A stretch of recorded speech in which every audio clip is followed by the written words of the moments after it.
Hi, I'm Jerry, and this is our plant of the week.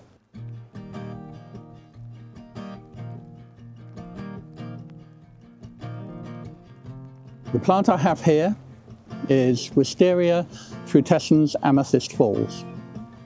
The species is a native to the southeastern USA and as such grows on riverbanks and in woodland areas. It will grow so long as its feet are moist. Keeping the roots moist is vital for this plant. The plant itself is a climber. It will climb to 5 to 8 meters in height and 3 to 4 meters in width, and will cover that sort of area on the wall, which is very good for a south. In Britain, it would be a south or southwesterly facing wall.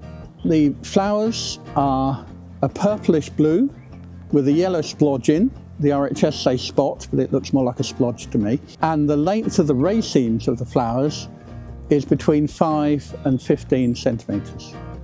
It's a deciduous plant, so it loses its leaves in the winter. So it has a double pruning regime.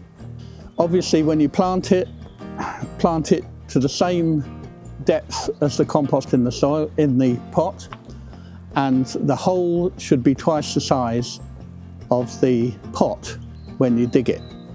Backfill with a good quality compost. It doesn't require ericaceous compost. An average pH would be fine, but it needs to be an open and moist, so it needs to be a well-drained area that you're putting it in. To establish your framework on the wall, so once you get it growing on the wall, then you can start looking at your pruning regime.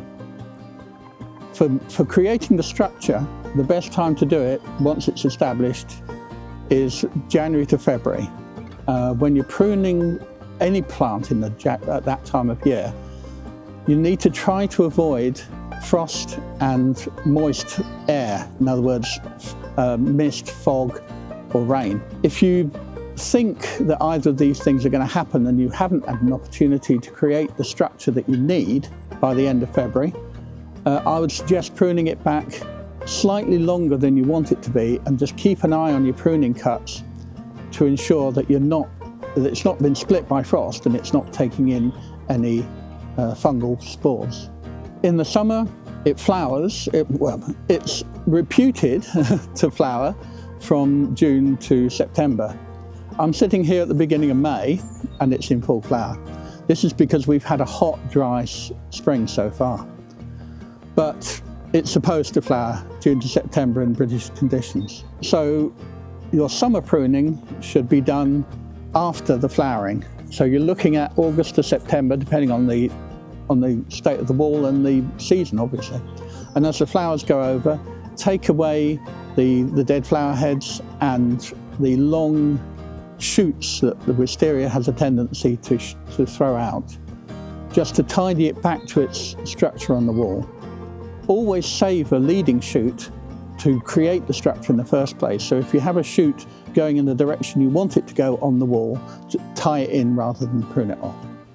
But prune off any others that make it untidy. The flowers are scented and they're in flower at the time where you're most likely to want to sit out in your garden and just enjoy the garden. For that, it's a really good plant to enjoy on a summer's day. And for me, this is why it's my plant of the week. Well, it's our plant of the week.